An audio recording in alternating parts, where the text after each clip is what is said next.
Madame, Monsieur, fidèles téléspectateurs et auditeurs de Canal Congo Télévision et Radio Liberté Kinshasa, merci de nous suivre encore ce matin à travers ce magazine Kiosque. Nous sommes vendredi 21 février 2020. Merci de rester fidèles à Kiosque.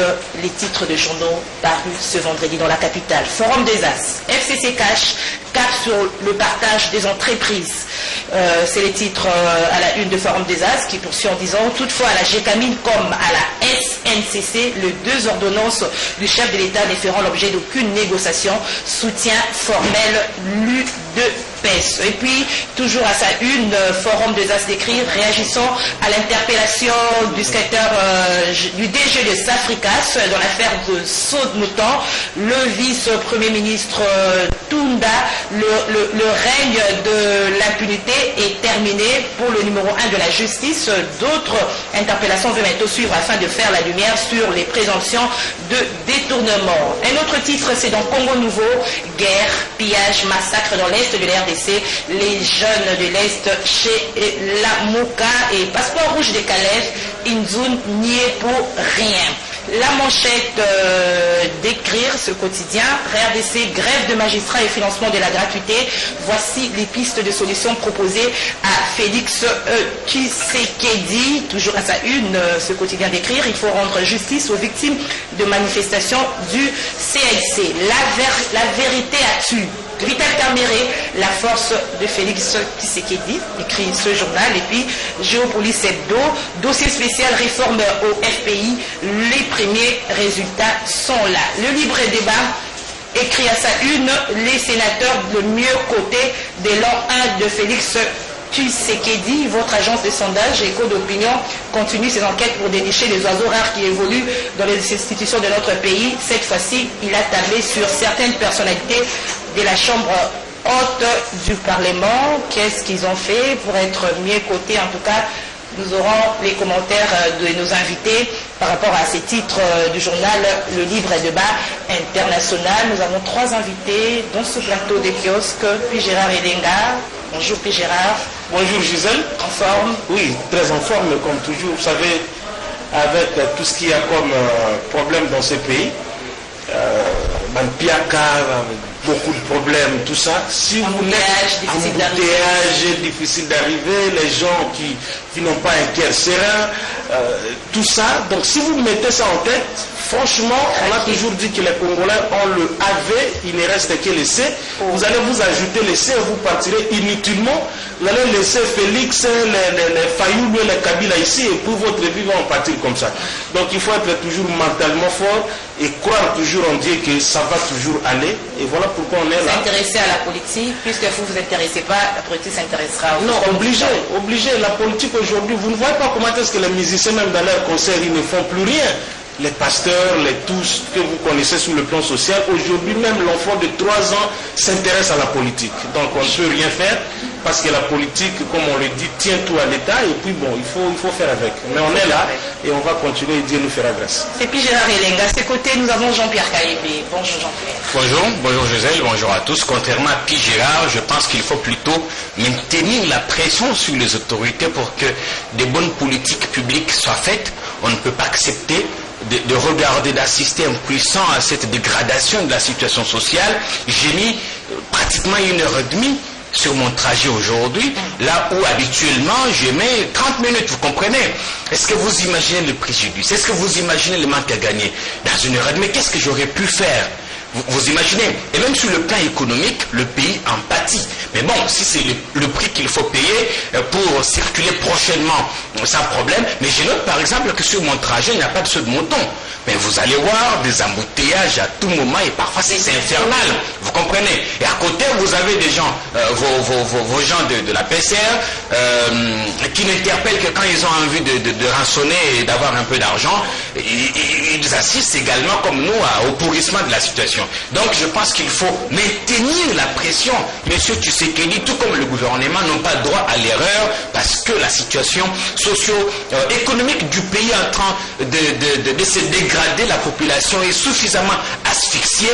Il faut absolument que des bonnes politiques publiques soient menées pour que l'on arrive à soulager tant soit peu la misère de la population. Alors Jean-Pierre Kalébi, qu'est-ce que vous entendez par maintenir la pression de l'autre côté de la presse, c'est-à-dire dénoncer à travers les médias, et de l'autre côté, qu'est-ce que vous entendez par maintenir la pression? Bon, maintenir la pression, c'est-à-dire demander de plus en plus. Vous savez, si on n'avait pas cette pression sur la présidence dans l'affaire des sauts de moutons, on ne serait peut-être pas à ces interpellations. Encore faut-il savoir si la justice va aller jusqu'au bout. Je pense que nous en parlerons dans cette émission. Je pense qu'il faut qu'il y ait des mouvements de pression. Je vois la lucha qui est presque inexistante. Je vois toutes les sociétés civiles d'hier qui étaient opposées à Kabila devenir totalement aphones. Donc j'ai envie que l'on se départisse un tout petit peu du carcan partisan et que l'on regarde la réalité en face, qu'on se dise que dans ce pays, il y a une année, les choses marchaient beaucoup mieux qu'actuellement et qu'il faut davantage exercer la pression pour que les choses bougent. Je reviens à vous, Jean-Pierre Kalébi, parce que vous avez dit que plusieurs sociétés civiles qui s'opposaient à Kabila sont devenues à fond. Nous allons creuser à fond. Le temps de donner la parole aussi à Bella. Bonsoir. Bonjour Bella. Bonjour Gisèle. Merci d'avoir répondu à notre invitation. C'est toujours un plaisir d'être ici. Vous également, vous avez eu du mal à arriver à CCTV en bouteillage. Je suis arrivé à 2 minutes du début de l'émission. Mais comme Jean-Pierre a déjà parlé de la problématique de la circulation routière, moi je préférerais plutôt parler de notre secteur, l'électricité et l'eau. Pose aussi problème. Bon, nous qui avons Rigini, l'eau c'est une denrée dont nous ne connaissons même plus la couleur. L'eau du robinet, en tout cas nous avons oublié, ça fait des lustres pour ça. Nous avons nos débrouiller autrement, mais au moins le courant on avait. Aujourd'hui, le courant, presque partout, le même problème. Je vais vous donner un petit exemple. Nous travaillons avec un ami sur la production d'un film documentaire dans son studio qui se trouve à Bandal Molard. Une production que nous aurions pu peut-être réaliser, finir dans 3-4 jours, cela nous a pris plus d'un mois. Et vous savez, ce que nous avons pu trouver comme solution finale par la suite, on a commencé à louer une chambre d'hôtel dans un hôtel du Pays de la Place qui ne manque pas de courant parce qu'ils ont des gros générateurs. Nous prenons donc une chambre, nous amenons toutes nos machines, nous installons là-bas, rien que pour travailler. Vous voyez, c'est que cela augmente en termes de coûts de production. Donc, tous les investisseurs qui ont un tel problème, vous imaginez comment on va se trouver avec une inflation de coûts parce qu'ils vont répercuter ce genre de coûts sur le produit final, finalement. Donc, vraiment, il faudrait que tout soit fait pour améliorer le vécu de la population. Sur ce plan, l'eau et l'électricité, c'est vraiment important également. C'est vraiment sérieux ce problème d'électricité. Et surtout, comment vous expliquez, par exemple, vous n'avez pas d'électricité, mais des factures exorbitantes qui arrivent, 40 000 francs, et les Congolais, comme ils ne sont pas, ils ne savent pas leurs droits, ils payent toujours des factures. Oui, c'est ça le problème. Quand nous étions des enfants, les agents de l'électricité, de la SNEL comme de la Régie des eaux, venaient pour faire le relevé des compteurs. Et même nous voyons nos parents en train de dire non, écoutez, là on a autant de mètres cubes, nous savions déjà à l'avance ce que nous paierons. Aujourd'hui, on regarde les gens qui viennent faire le relevé de compteurs, non. Il y a même la plupart des compteurs sont bloqués d'ailleurs, c'est terrible. On devrait revenir à la gouvernance réelle, donc à la gouvernance efficace et sincère. On ne doit pas être dans cet arbitraire où on arrive chez vous, on regarde juste la beauté de la maison, vous avez un climatiseur, bon, on s'imagine, voilà, 50 000 francs. Voilà. Ils savent peut-être que vous habitez chez votre frère, que vous avez laissé une maison, vous n'avez même pas rien, grand-chose. Peut-être que c'est un héritage que vous ne savez même pas entretenir. Personne n'en sait rien. Mais on va vous bombarder avec des factures de cette hauteur-là. C'est totalement injuste. Alors, ce qui inquiète M. Bédard Milambo, c'est de voir que les Congolais, c'est quoi? Ils ne savent pas leurs droits ou comment? Vous n'avez pas d'électricité, mais on vous emmène une facture de 40 000, 50 000, vous payez quand même. C'est quoi? La peur, le manque d'information, ou soit, je ne sais pas, comment on peut expliquer ça? Puis Gérard Edenga. Non mais écoutez, le problème avec les Congolais, c'est qu'ils ne savent pas souvent ce qui leur revient comme droit. Vous n'avez qu'à voir Les Kino en particulier crient bien, ils parlent bien, mais lorsqu'il s'agit de l'action, ils ne font presque rien. Vous et moi, nous tous ici sur ce plateau, nous sommes journalistes, descendez un peu quand nous faisons ce que nous appelons le micro-baladeur. Lorsque vous arrivez, vous dites que non, bon, écoutez, vous avez tel problème ici, dans votre commune, dans votre quartier, dans votre avenue, il y a ça. Venez, la caméra est là, essayez de parler. Vous voyez souvent la réaction. Mais je dis, mais finalement, et à ce niveau-là déjà, c'est un thermomètre qui peut vous faire comprendre que les Congolais sont de bons parleurs, mais pour agir, ça pose problème. Ces histoires de l'électricité, comme le vieux Belair était en train de le dire là, les factures viennent comme ça et elles varient d'un mois à un autre. Selon le bon vouloir de ces gens-là, même les avis par exemple de coupure, on peut vous amener les jours J. Ils viennent comme ça, ils vous tendent l'avis de coupure, vous disent que non, on est venu couper l'électricité parce qu'il y a eu ça. Non, un pays ne fonctionne pas comme ça. Et ces gens s'apparentent un tout petit peu aux gens comme quand ils le disaient, comme aux agents de PCR. Ils viennent quand ils savent que non, ils n'ont rien. Aujourd'hui, c'est le samedi, ils s'arrangent un peu pour trouver quoi dans leur poche et donner à leurs copines par-ci par-là. Ils vont venir avec des intimidations que vous ne pouvez pas imaginer. Et les Congolais se laissent faire. On fait une petite considération. Alors que lorsque vous sortez déjà cet argent, vous leur donnez, croyez-moi, la facture ne va pas changer. Vous allez payer la facture comme elle était venue. Et ils prennent un peu cet argent, ils le mettent dans les poches, ils vont. Donc ça pose un sérieux problème. Alors, ceci me permet justement de dire quelque chose par rapport à la multiplication de la création de certaines structures qui ne valent pas la peine. Moi, je plaide toujours pour qu'on élimine certaines institutions que nous avons, par exemple les conseils économiques et sociaux. Nous avons un parlement bicaméral inutilement où les sénateurs... Oui, inutilement, je l'ai dit. Pourquoi on a un parlement, par exemple, bicaméral? Et je viens pour dire, par exemple, à Félix, le problème n'est pas celui de multiplier la création des structures, mais de renforcer les structures traditionnelles qui existent. Je me pose la question, Madame Gisèle. Cette histoire de CCM, coordination des changements de mentalité, avec votre pasteur là, qui parle un peu français, tout ça, ainsi de suite, je me pose la question, cette histoire a été créée pourquoi? Pourquoi ça existe? Coordination des changements de mentalité. Ça fait quoi? Les parents que nous voyons par-ci par-là, c'est budgétivement, c'est l'argent qui est en train de partir là-bas inutilement, parce que moi je ne vois pas les Gérard, alors je me demande de dire la Gérard, celui de l'électricité, les Congolais qui ne savent pas leurs droits, vous ne voyez pas qu'il faut vraiment cette structure de changement de mentalité. Il faut essayer un peu de changer la mentalité des Congolais. On avait dit Joseph Kabila, il n'a pas su changer la mentalité des Congolais. Écoutez, Madame Gisèle, je suis à l'aise de répondre à cette question parce que je fais partie des experts en communication. Lorsque l'initiation à la nouvelle citoyenneté a été créée dans le séminaire de World Division que nous avons voulu que ceci ne puisse pas être un ministère, mais plutôt une commission nationale sur l'initiation à la nouvelle citoyenneté. Billy Kambalena, il est ministre de la jeunesse et initiation à la nouvelle citoyenneté.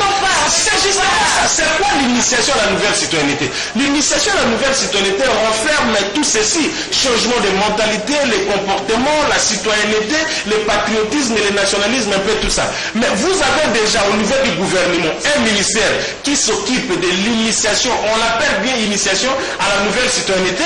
Vous voulez nous créer encore une histoire déjà, coordination pour le changement de mentalité. L'initiation de ces ministères-là est il faut plutôt renforcer en termes de moyens et de capacités des structures traditionnelles existantes déjà. À Billy Kambale de comprendre que nous pouvons aller dans ce sens-ci, nous pouvons orienter la politique dans ce sens-ci, parce que l'initiation à la nouvelle citoyenneté s'apparente un peu à l'orientation nationale qui était à l'époque de Mobutu. Mais venir encore ajouter une structure qui peut être bien pensée par rapport à son existence, mais qui ne fait rien, c'est ça le problème. Ça devrait être des structures de terrain, descendre dans des universités, dans des écoles, dans des églises, si vous voulez, conscientiser la population sur justement ces changements de mentalité qui doit être un changement de mentalité. Il y a un pasteur là, je ne connais même pas son nom, je le vois seulement bavarder à la télé, tout ça ainsi de suite, mettre des panneaux par-ci par-là, mais sur le terrain, on ne voit rien, on ne sent presque rien. C'est comme le ministère, on le voit rien, le ministère, on le voit Non, il est à la volonté, mais ils sont un peu bloqués avec les problèmes de moyens. Il faut qu'on leur donne des moyens. Madame qui était avant à la société civile, qui était à la nouvelle citoyenneté avant. Elle est partie sans rien faire. Oui. On a bien senti. Bon, la coordination pour le changement de mentalité, je ne sais pas ce que Billy a à voir dans ça, mais je sais que c'est une structure rattachée à la présidence de la République. Comme vous le savez, depuis que M. Tshisekedi est arrivé au pouvoir, il n'a fait que multiplier des structures, sans doute pour caser certains de ses proches, mais quand vous voyez le premier forfait de cette structure, c'est de nous placarder des panneaux à la gloire du président, ce qui est une sorte de renforcer la dictature ou de nous créer un monarque, quelque chose. Vous voyez, on voit rien. je pense que le problème du pays, ce n'est pas la sensibilisation. Puis Gérard parlait de moyens. On peut donner milliards de dollars à ce ministère à Nouvelle Citoyenneté, je crois que c'est rattaché chez lui. Oui. Ils ne feront rien. D'abord, quel contenu on a donné à ce ministère en le créant? Voilà. Il a quel contenu? Qu'est-ce qu'on va faire, la Nouvelle Citoyenneté? Ce qui manque criamment aux Congolais, c'est la discipline. Il faut sanctionner. La sanction manque. Vous pouvez imaginer que le président lui-même attrape un policier en train de se faire corrompre. Il le fait arrêter. Mais 2 jours après, j'en rencontre le mort, mais il a été arrêté illégalement. Vous comprenez? Et sur nos routes, même des ministres, ils voient comment les policiers de roulage nous tracassent. On voit ça, c'est pas. On n'a pas besoin d'aller chercher une caméra cachée pour filmer ça, non. Allez dans n'importe quel carrefour, 30 minutes c'est trop, vous verrez un policier tracasser des gens. Est-ce qu'on a besoin d'une structure pour conscientiser le policier ou carrément il faut arrêter? Parce que quand on arrête, on sanctionne, la conséquence corrige mieux, vous comprenez? Et c'est comme ça, Mouzé Kabila, je n'ai pas connu ces années, ici à Kinshasa, j'étais encore à l'intérieur, mais j'ai appris qu'en arrivant à Kinshasa, il y avait des gens qui se mettaient dans des bus, 2 devant, taxi, 3 derrière, 4 derrière. Là, vous êtes encore né. Je ne suis pas à la télé pour parler des mardis, vous allez m'excuser, mais j'ai dit que je n'étais pas à Kinshasa.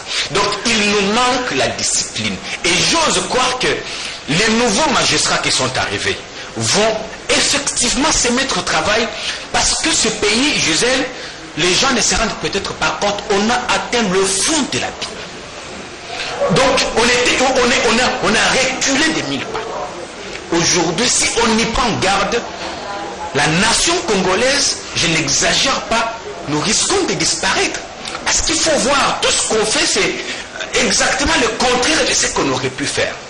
Et vous avez des autorités qui touchent ici, qui touchent là-bas. Vous avez quelqu'un comme Gentini Gobiel qui s'est réveillé matin, il touche là-bas, il laisse, il va là-bas. Vous avez des ministres qui ne savent pas ce qu'ils font, effectivement, parce que les ordonnances sur la répartition des tâches, les attributions, les job descriptions, traînent toujours. On ne sait qui bloque ça. Bientôt il y en a. Vous avez l'impression que nous vivons sur notre planète, ce n'est pas un pays normal qui fonctionne normalement. Des structures existent, des personnes sont là, payées par le trésor public, mais ne foutent rien.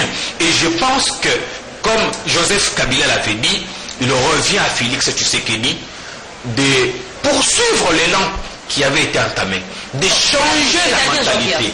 Changer la mentalité de Congolais. Joseph Kabila avait fait quoi et que Félix Tshisekedi va poursuivre? Je pense qu'ici, ce qui est important, j'ai rappelé la sanction qui doit exister, mais j'ai rappelé ces changements de mentalité parce que le seul regret de Kabila en quittant le pouvoir, c'est qu'il n'avait pas réussi à changer le Zaïrois en Congolais.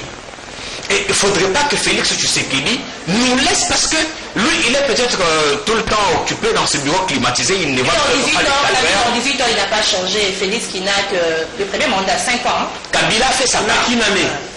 Il a encore une année. Attendez. Mais il a un mandat de 5 ans. Joseph Kabila a fait sa part. En fait, il n'a pas hérité le pays dans les mêmes conditions que Félix.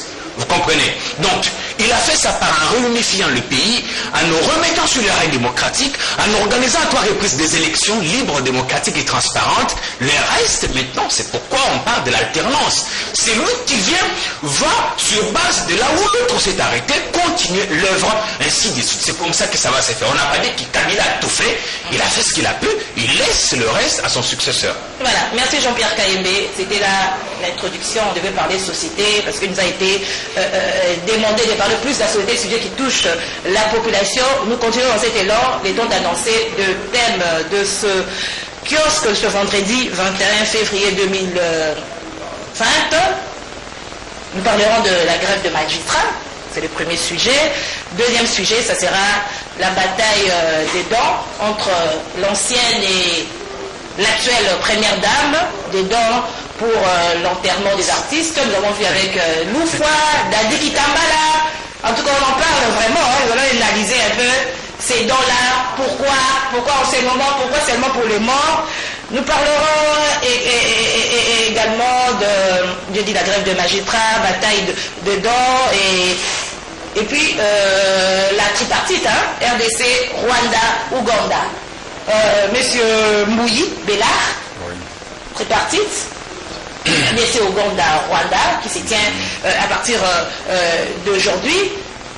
Quelle est votre analyse par rapport à cette tenue la tenue de cette tripartite qui a pour objectif la sécurité dans la région de Grand Lac? La sécurité et le rétablissement des rapports de bon voisinage, des relations de bon voisinage entre les trois pays, restaurer un climat serein, amical, voire même fraternel entre les trois pays, c'est quelque chose qu'il faudrait saluer. C'est quelque chose que moi j'ai défendu personnellement depuis de longues années, et je pense que l'ancien président de la République, Joseph Kabila, était un frein à ce rétablissement des bons rapports entre les trois pays. Pour quelles raisons?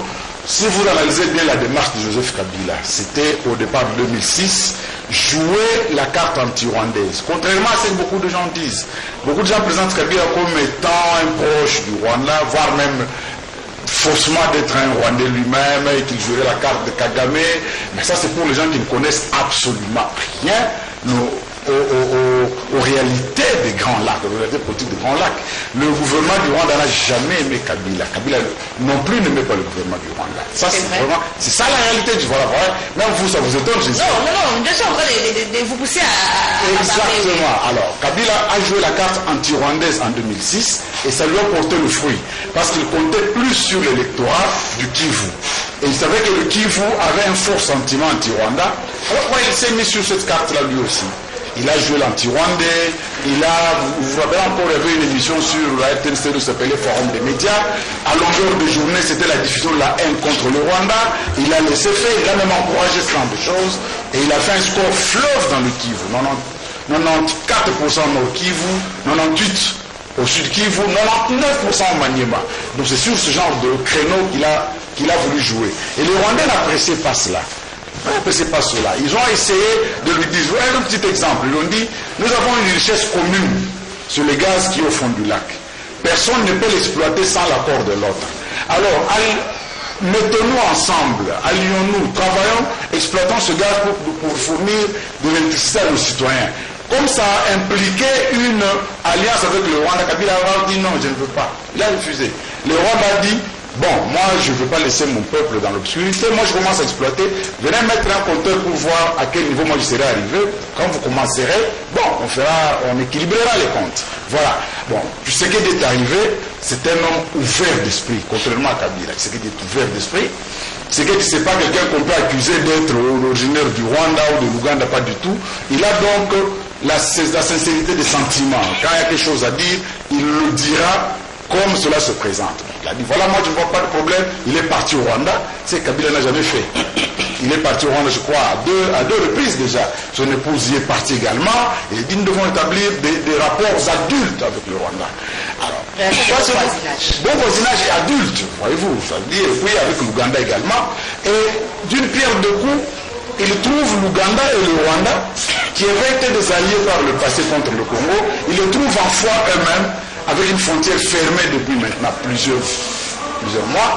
Lui qui joue maintenant la médiation pour permettre à l'Ouganda et au Rwanda de pouvoir se reparler, de redevenir un nouveau fraternel. Et ça porte de fruits. Pas plus tard qu'hier et avant-hier, les prisonniers ougandais qui étaient détenus au Rwanda ont été libérés et inversement, les Rwandais qui étaient détenus en Ouganda ont été également libérés.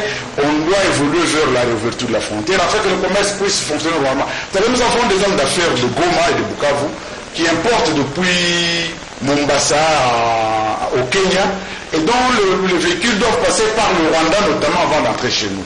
Or, si ces véhicules arrivent en Ouganda et qu'ils ne peuvent pas entrer au Rwanda, et qui sont obligés de faire le tour de Kassindi pour revenir jusqu'à Bukavu, ça fait une charge de coûts supplémentaires qu'il faut à ça. Donc nous avons besoin que toutes ces gens puissent vivre finalement en paix, dans la sérénité et la fraternité. Alors Jean-Pierre Kayembe, si j'ai bien compris, Béla Mbouyi, le Rwanda, l'Ouganda réconciliés, c'est pour que la paix règne en République démocratique du Congo. Bon, je peur qu'on ne s'attaque pas aux problèmes réels, parce que Kagame et Museveni, je pense qu'au fond d'eux, ils ne sont pas sincères dans cette démarche. C'est vrai, on voudrait bien que la frontière soit réouverte. J'ai participé moi-même à des programmes sur la paix dans la région des Grands Lacs. Je connais assez bien ce pays.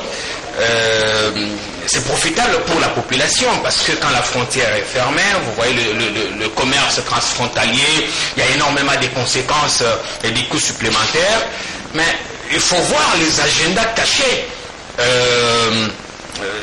entre les dirigeants. Le problème, c'est entre Kagame et Museveni qui se connaissent, qui ont fait énormément de choses.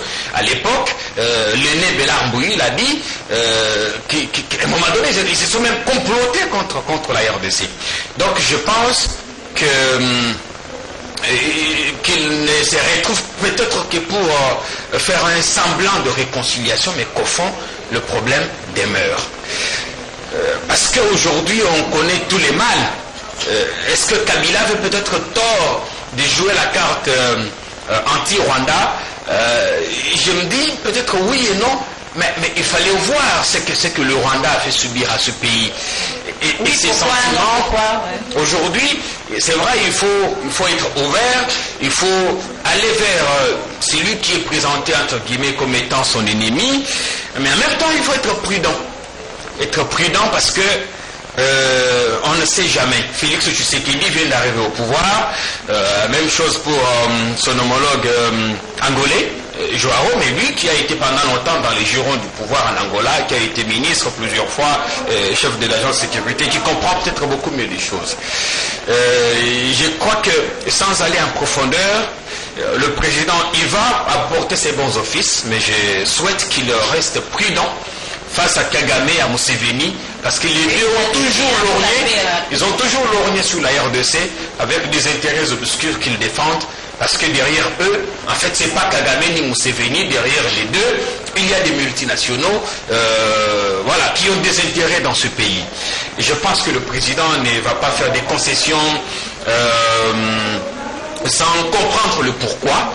Il doit jouer la carte de la prudence, c'est très important. Je ne connais pas vraiment le fond, à quelle hauteur il va porter ses bons offices, mais je souhaite qu'il soit prudent comme son prédécesseur Joseph Kabila l'avait été. Et c'est très important pour sa propre image ici à travers le pays. Le sentiment anti-rwandais n'est pas terminé. Moi, je ne suis pas ici pour faire l'apologie de la guerre entre le Rwanda ou stéréotyper quiconque, mais je pense que quand vous êtes au Kivu, il y a des gens qui sont convaincus que leur malheur, la guerre qu'il y a, ainsi de suite, c'est parrainé par l'Ouganda et le Rwanda. Donc, en même temps qu'il essaie de réconcilier les deux pays qui sont en froid, il doit aussi chercher à comprendre pourquoi ces deux nous font la guerre. Vous avez suivi un ministre rwandais qui a fait la guerre, qui s'est déchaîné sur le Congo, expliquant qu'il ne voulait pas, que le Rwanda ne voudrait pas que les officiels congolais se prononcent sur la détention de Kizito Mihigo, cet artiste que j'ai pu moi-même rencontrer et reçu dans une émission sur une radio rwandaise. Donc vous comprenez, je pense qu'il y a encore des choses qu'il faut régler et qu'ils y arriveront s'ils sont seulement sincères. Alors, P. Gérard, est-ce que les vraies questions sont sur la table de cette tripartite par rapport à la paix dans la région des Grands Lacs? Bon, permettez-moi, Madame Gisèle, de revenir un tout petit peu sur ce que Jean-Pierre était en train de dire, et après je vais répondre à la question. Jean-Pierre faisait allusion ici aux attributions, qui continuent jusque-là, malheureusement. On va atteindre une année. Les Congolais qui nous suivent doivent savoir que jusqu'ici, dans les cabinets ministériels, au niveau de la primature, rien n'est encore pris par rapport aux répartitions et aux attributions qui doivent être confiées justement à ces ministères-là. Je vais dire quoi? À part la présidence chez Félix lui-même, où il a nommé des gens par ordonnance, ses DIRCAD, ses conseillers, tout ça, au niveau de la primature, il n'y a pas un décret, moins encore les ministres n'ont pas pris des arrêtés pour nommer des gens. Voilà la question qui se pose pour tous ceux-là qui se présentent. Nga conseiller à ministre Boengai, Kalev conseiller à primature, ils ont été nommés à quelle époque? C'est ça la question qu'il faut se poser. Parce que moi-même, comme quelqu'un qui est un peu rodé au niveau du ministère, je sais qu'à ce jour, il y a que ce qu'on appelle les listes déclaratives. Liste déclarative, c'est-à-dire qu'on a déclaré une liste pour qu'on commence un peu à payer des gens, mais il n'y a pas des arrêtés strictement pris pour nommer des gens à telle ou telle autre fonction. Et dans cette histoire qui fait un peu, qui remplit la toile, Kalev serein, j'utilise les conditionnels, les conseillers à la primature, je ne sais pas quand est-ce que le professeur Ibunga l'a nommé comme son conseiller politique ou quoi, je ne sais pas. Deuxième précision. Et là, je préfère être un petit peu correct. Jean-Pierre parlait également de la sanction. Dans ces pays, madame, nous critiquons. Nous sommes des journalistes. Nous sommes des leaders d'opinion. Nous critiquons effectivement, pas dans le sens de nuire aux gens, mais dans le sens de pouvoir apporter un plus pour que les gens travaillent pour le pays. Parce qu'au-delà du fait que nous sommes des journalistes, nous sommes des leaders d'opinion.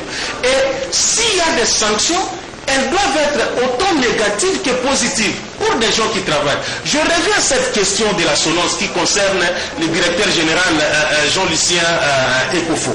Les gens ici dans ces pays, lorsque vous essayez un peu de vous distinguer du lot, on essaie de vous taxer de tout juste par la haine et par la mauvaise foi avec ces 20 000 $ qui ont été donnés à ces sinistrés. Les gens disent des choses sans rien vérifier. C'est insuffisant, il y a plusieurs personnes qui ont été partagées. Je vous préfère... Une parenthèse, et puis une parenthèse.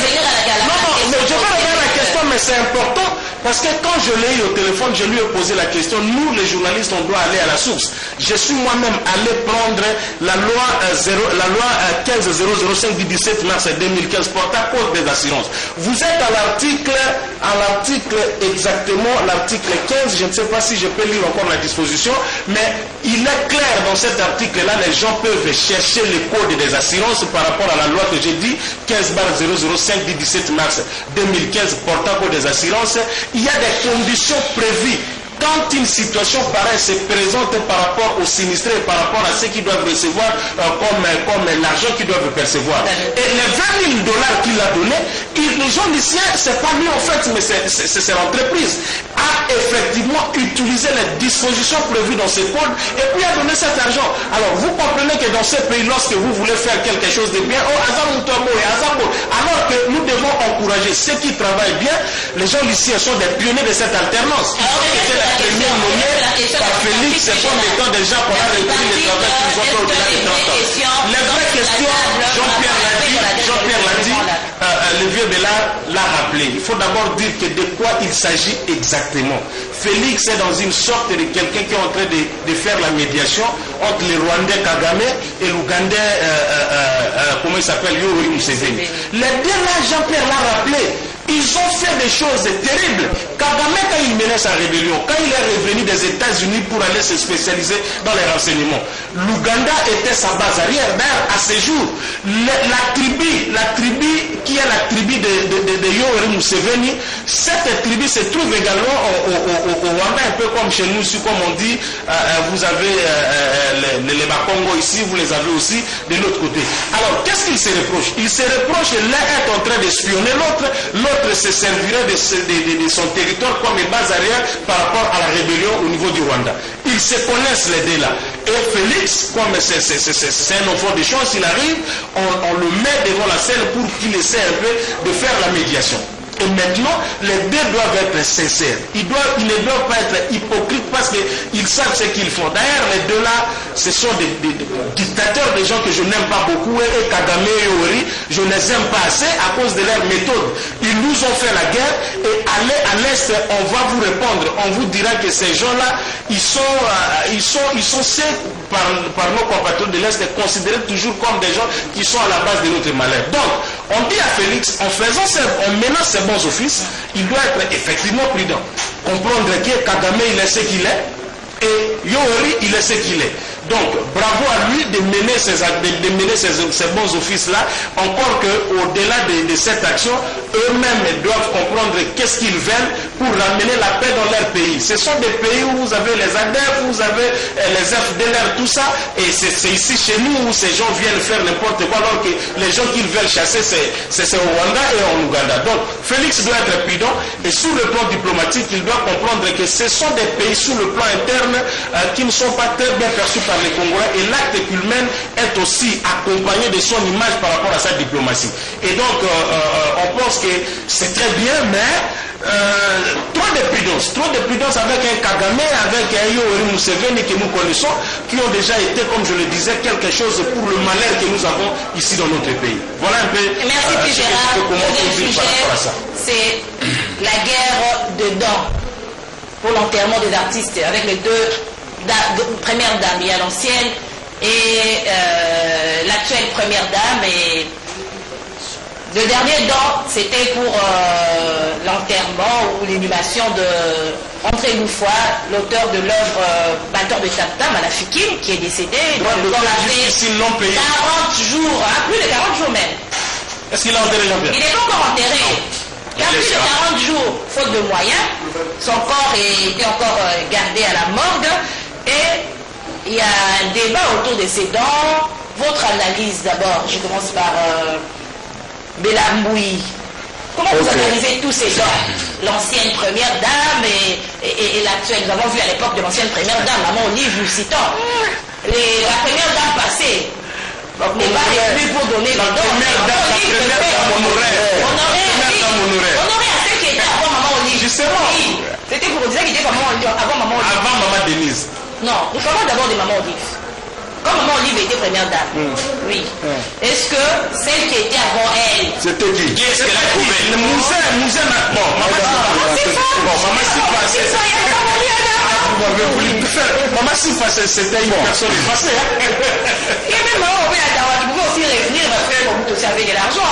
Pour faire des danses, essayer de... Ah, mais Maman Marie-Antoinette a été dans l'œuvre, hein. Vous allez sur première, c'est quelqu'un qui était aussi dans la... Au moment où il était en fonction. Il était en fonction. Quand elle était encore première dame, pour son mari, était en fonction. Oui, mais... Bon, je vais répondre à cette question-là, mais j'aimerais quand même faire un petit rappel consécutivement à ce que P. Gérard vient de dire tout à l'heure. Nous savons qu'il est temps que nous puissions nous comporter en un peuple adulte. Nous ne devons pas chaque fois remettre la cause de nos malheurs sur les autres. Nous devons nous poser nous-mêmes la question de savoir quelle est notre part de responsabilité dans ce qui nous arrive. Tant que nous dirons que c'est les autres la cause de nos malheurs, cela nous endormirait et ne nous pousserait pas à nous introspecter nous-mêmes pour voir quelle est notre part de responsabilité. Vous savez, la guerre de l'AFDEL a commencé en 1996, en septembre plus précisément. Mais le Kivu était dans quel état à ce moment-là? C'était le chaos. La guerre de Massissi a commencé en 1993.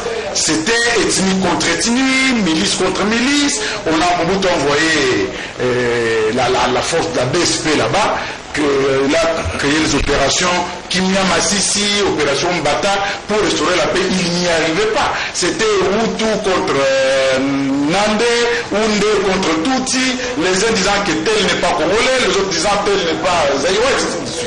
Donc tout ce climat, cette bouillabaisse-là, a permis à ce que l'AFDEL puisse pouvoir entrer, profitant de ces divergences entre Congolais eux-mêmes. Aujourd'hui, la guerre a officiellement pris fin depuis 2003. L'instauration du 1+4. Il y a eu quelques cas résiduels, Kunda, Makenga, par là. M23. Mais aujourd'hui, M23 n'existe plus, Kunda n'existe plus. Quelle est la situation du Kivu aujourd'hui? Prenons le Nord Kivu. C'est chaque ethnie une milice. Les Banande ont Mazembe, les Baounde ont Raya Mutomboki, les Baoutou ont Nyatura, les Banyanga ont Banyanga de Walika, les parts du Baba. Les Banyanga de Congo central. Voilà, les Banyanga ont NDCR, donc Ndouma Defense of Congo rénové de Guidon. Mais c'est déjà qui, chaque fois, s'entre-massacre, tel ethnie massacre, tel autre. C'est le cas même aujourd'hui. Ça, nous allons accuser qui? Le Rwanda ou l'Ouganda? Qu'est-ce qu'ils ont à voir là-dedans? Effectivement, il y a des milices étrangères. Ça veut dire l'ADF, Nalu, qui sont ougandais, mais qui tuent les nôtres à Beni. Il y a les FDLR qui sont rwandais, mais qui tuent les nôtres dans la partie sud du Nord Kivu. Vous voyez ça, Gisèle? Alors, Félix Tshisekedi avait à un moment donné proposé que l'on puisse, au lieu que ce soit nos militaires seuls, qui aillent mourir au fond, contre l'ADF qui menace l'Ouganda, il serait peut-être mieux que les soldats ougandais viennent aussi mourir au fond à nos côtés pour combattre cette menace commune. Que l'armée rwandaise puisse venir aider la nôtre pour combattre les FDLR qui sont rwandais. Mais le document a fuité dans les réseaux sociaux et en fin de compte, on a fait marche arrière sur ces opérations communes qui étaient plutôt envisagées. Alors, plus rapidement, je vais donc revenir à cette question sur la guerre des dons, ou plutôt la guerre des bonnes samaritaines. Je vais parler de maman Marie-Antoinette Mobutu. Marie-Antoinette Mobutu avait créé une fondation, Marie-Antoinette Mobutu, mais il faut rappeler qu'à l'époque, le ministère des Affaires sociales avait été supprimé. Face à l'église de Moïse Mboué. Oui, oui. Ce ministère, les agents de ce ministère-là, ainsi que les moyens de l'État, avaient été confiés à cette fondation, qui était donc devenue une sorte de structure de l'État. C'est ça le problème. Voilà c'est pour cela que la plupart des biens de la Fondation Marie-Antoinette, comme à 13e rue là-bas à l'unité, appartiennent au ministère des Affaires sociales aujourd'hui. Ce n'est pas des biens privés de Mme Marie-Antoinette, non. Cela étant, ce n'est pas très décent que les épouses de chefs de l'État, dans un pays où le peuple broie la misère comme ça, eux se donnent un spectacle comme des bonnes samaritaines qui sont en train d'offrir des dons à gauche, à droite. Où est-ce qu'ils trouvent cet argent? Pourquoi nous n'avons pas connu Olive Kabila avant d'être l'épouse du président de la République? Pourquoi nous ne l'avons pas vu en train de donner des dons pour que nous sachions au moins qu'elle avait déjà au départ cette ambition et ses moyens? Parce qu'elle n'avait pas de moyens. Et subitement, elle a eu des moyens. Son mari de président touchait combien comme salaire? Parce qu'Emmanuel Macron, nous connaissons son salaire, c'est 14 000 euros. Sur 14 000 euros, vous allez donner à votre épouse combien chaque mois pour qu'il puisse faire des dons, comme Olive l'avait fait, en construisant même des quartiers entiers vers Kinkole là-bas. Voilà, ce sont des choses que nous ne devons pas encourager. On ne développe pas un pays avec des dons. En Côte d'Ivoire, bon, c'est ma seconde patrie, Jean-Pierre le comprendrait très facilement. Le président actuel a comme épouse Madame Dominique Nouviane, devenue Dominique Ouattara par le mariage. Elle avait une fondation, Children of Africa.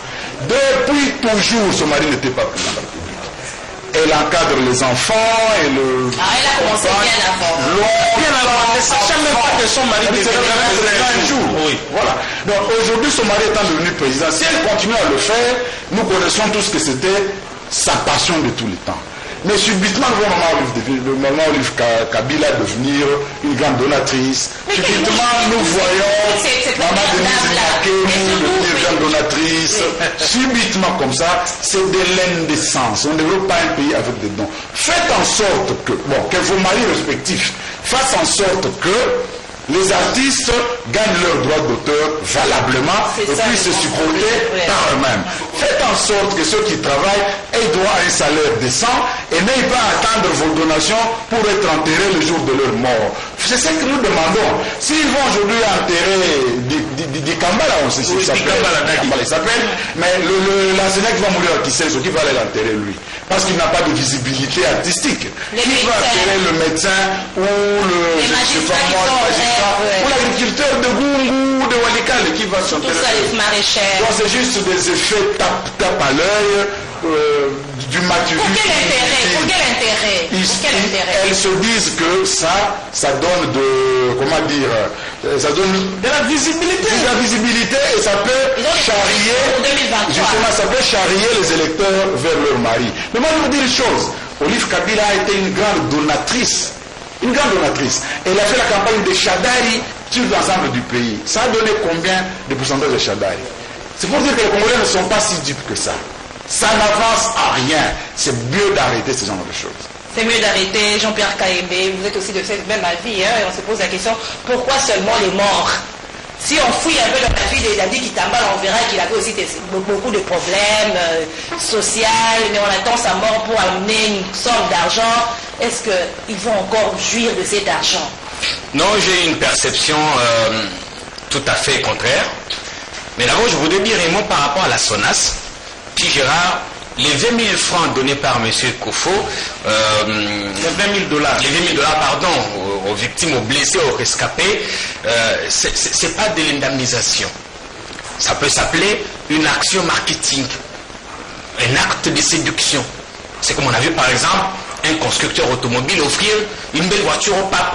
C'est pour oui, mais essayer... Mais cet argent aussi serve aux bénéficiaires, parce que là, on a plus de 40 morts. Enfin, 1 000. comme si on essaie de répartir les soins de santé, ça représente quoi par rapport à ces accidents? La SONA s'est rendu compte que le véhicule accidenté était effectivement assuré. Mais la plaque qui était assurée n'est pas celle qui était sur le véhicule. Ce qui a fait que, étant donné que le véhicule était assuré, ils ont pu faire quelque chose, mais c'était juste une action marketing, donc ce n'était pas de l'indemnisation. Pour parler aux dons, je peux me rendre à Goma, là où Olive Lembe a grandi. Je peux échanger avec les gens qui l'ont vu grandir. Non, mais c'était à l'époque une jeune fille qui avait un grand cœur, qui partageait. Ah bon? Je peux avoir des témoignages. Enfin, elle avait une vie modeste, mais elle partageait. Et on a connu Olive quand elle partageait quoi, par exemple? Elle partageait quoi, par exemple, les gens? Partageait les histoires à la maison. Enfin, oui, hein, tout ce qu'elle pouvait avoir, à sa disposition. Mais on la connaît quand? Je ne pense pas qu'elle avait 25 ans ou 30 ans quand elle a épousé l'ancien général-major Joseph Kabila. Mais on a vu qu'elle a persévéré dans cet élan de solidarité. Olive n'est pas comme Denise, qui peut avoir jusqu'à 50 ans et qui sort aujourd'hui, qui commence à faire des actes de charité parce qu'elle est devenue première dame. Non. Et j'ai pu voir des choses qu'Olive fait sans être médiatisée. Est-ce que vous pour votre information, attendez. Dans la vie de Denise pour voir si elle aussi, Dani, là où elle a grandi, elle faisait aussi de l'or. Dani Dikamba, la malade, c'est Olive qui le fait hospitaliser. Ça, les gens ne le savent pas. Ce n'est pas Olive qui allait chercher la famille de ces tambourinaires, le concepteur du tambourinaire, ou comment on l'appelle. Mais c'est sa famille qui vient parce qu'ils ont épousé toutes les démarches possibles. 40 jours après, l'État ne réagit pas. Sa famille écrit à Olive. Mais il y a pire que ça. Dans ce pays, il y a des orphelinats que Olive prend en charge. C'est pas médiatisé. Il y a des écoles qu'elle a construites, il y a des centres de santé, il y a des cités entières, comme on dit. Où est-ce qu'elle tire l'argent? Elle a une fondation à l'époque comme Marie-Antoinette Mobutu. À la seule différence que sa fondation n'est pas financée par l'État, mais elle a des bailleurs de fonds, elle a été première dame, qu'est-ce que vous voulez? Dernièrement, il est allé par exemple à Bukavu. Attendez, là où l'État est absent, on ne va pas interdire aux gens, on ne va pas interdire à ceux qui ont la bonne volonté d'agir. Son mari, par exemple, veut faire quelques minutes quand même.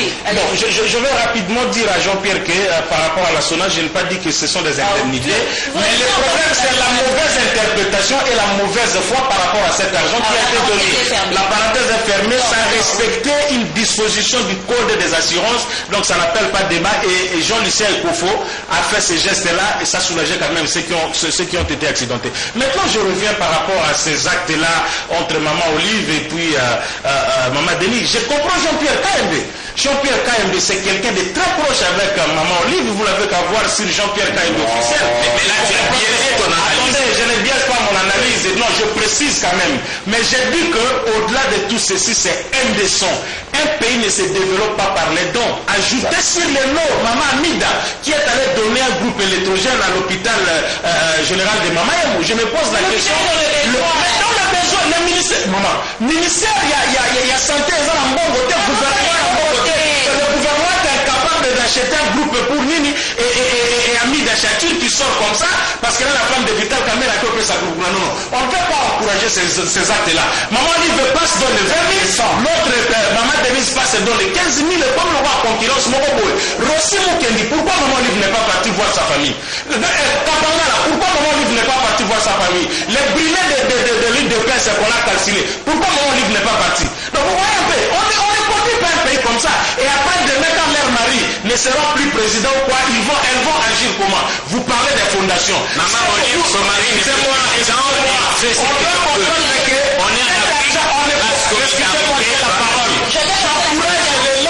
excusez-moi, j'encourage l'élan de solidarité. Les femmes ont toujours été des gens qui ont un grand cœur, Maman Olive comme Maman Denise, mais il faut qu'on se le dise clair. La famille de Maman Olive, on ne la connaît pas comme une famille qui a des commerçants, des gens qui ont l'argent. Moi encore celle de Maman Denise. Il il ne faut pas qu'on vienne dire des choses ici qui ne reflètent pas la réalité. Donc moi je pense qu'elles doivent arrêter avec ça. Et Maman Denise n'est pas obligée de faire comme Maman Olise. Non, c'est indécent. Le problème est que c'est indécent. Si elle pose ces actes, qu'elle se réfère à la Bible, ça, on sait caméra. Mais